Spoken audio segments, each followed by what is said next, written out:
Понякога ми се струва, че живота ще бъде една вечна игра, че няма да свърши. И сега ми се струва, че всяко нещо, което правя, започва едва ли не като игра. Играта е нещо, което носи рискове. Като малък носи рискове да си ожулиш коляното. Когато вече човек порасне, риска е по-голям. Човек може и главата да си счупи.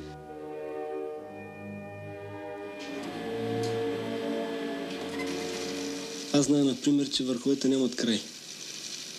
Че върховете са безброй. Че човек може да изкачи хиляди върхове, още стотици хиляди ще останат неизкачени.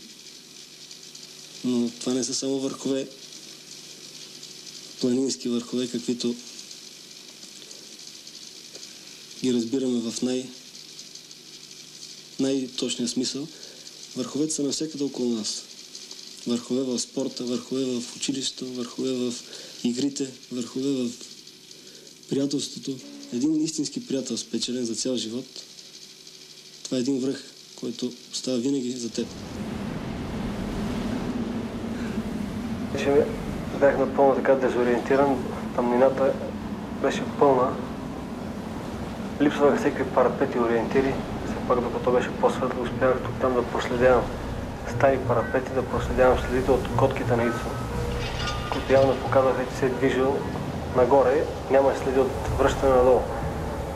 Но все пак не отчитах и тази възможност, че може някъде да се размине, говорим, че той се е приютил някъде така назад, на някоя смътнина или някаква дупка. Но следи от връщане никъде не видях, то място, до което аз излязах.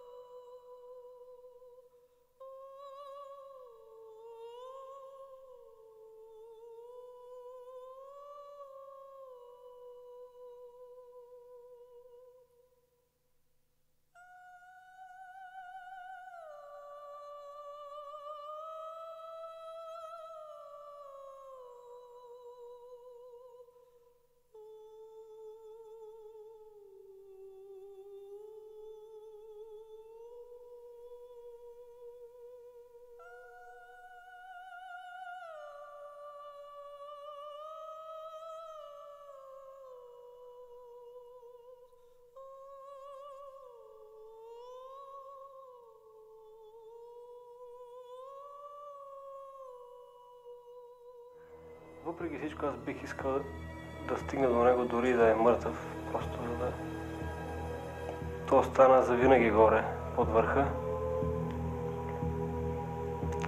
Можеше да се казва да се видим поне за последен път.